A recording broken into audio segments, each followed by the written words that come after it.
కాశీ లేదా వారణాసి అనగానే మనకి ఎన్నో పురాతనమైన ఆలయాలు కనిపిస్తూ ఉంటాయండి. అలాగే స్వయంభూ ఆలయాలు కూడా చాలా ఉన్నాయి. కాశీలో ఉన్న అష్టవినాయకుల ఆలయాలలో ఒకటైన బడే గణేష్ మందిర్ని ఇప్పుడు నేను మీకు చూపించబోతున్నాను. ఈ ఆలయం స్వయంభూ. మరి ఈ ఆలయంలో ఉన్న బడే గణేష్ యొక్క ప్రత్యేకత ఏమిటో మనం ఈ వీడియో ద్వారా తెలుసుకుందాం. మరి చివరి వరకు అయితే స్కిప్ చేయకుండా చూడండి. Welcome to Anu family Telugu traveller. ఈ ఆలయం కాశీ విశ్వనాథ స్వామి వారి ఆలయం నుండి 1.5 కిలోమీటర్స్ డిస్టెన్స్లో ఉంటుంది. మెయిన్ టెంపుల్ నుండి మనం ఈ బడే గణేష్ టెంపుల్కి వెళ్ళడానికి ఆటోలు కానీ రిక్షాలు కానీ అవైలబుల్గా ఉంటాయండి. మేమైతే రిక్షాలో వెళ్ళాము. ఈ రిక్షా 4 మెంబర్స్కి సరిపోతుందండి. ఫ్రంట్ ఇద్దరు, బ్యాక్ ఇద్దరు కూర్చోవచ్చు. మీ అందరికీ తెలుసు కదా, కాశీలో ఉండే సందులన్నీ కూడా చాలా చిన్నగా ఉంటాయి.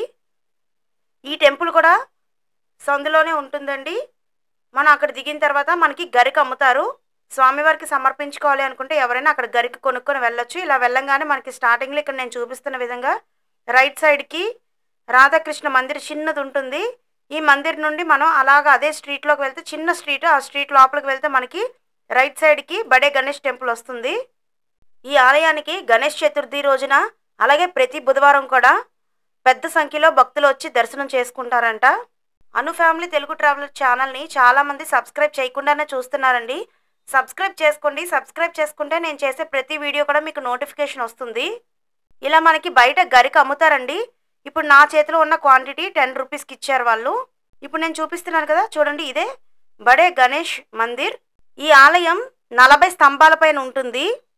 ఇక్కడ లోపల స్వామివారు కూర్చున్న భంగిమలో మనకి దర్శనమిస్తారు. ఇక్కడ ఉండే గణేశుడిని దర్శనం చేసుకోవడం ద్వారా అన్ని కష్టాల నుండి ఉపశమనం కలిగి శ్రేయస్సు, కీర్తి లభిస్తుందని ఇక్కడ ప్రజల నమ్మకం. ఈ ఆలయం బయట అటొక మూషికు ఇటొక మూషికు ఉంటుంది. అలాగే లోపలికి వెళ్ళిన తర్వాత కూడా మనకి గర్భగుడికి ఎదురుగా ఈ విధంగా మూషికం నించొని ఉంటుంది. ఇక్కడ భక్తులు మూషికం చెవులో ఏదో చెప్తున్నారు. గర్భగుడిలో ఉండే గణేశుడి విగ్రహం సుమారు 5 అడుగుల పొడవు ఉంటుంది. అలాగే ఆ గణేశుడు 3 నేత్రాలని కలిగి ఉంటాడు. ఈ ఆలయం లోపల ఈ విధంగా చిన్న చిన్న ఉప ఆలయాలు ఉంటాయండి.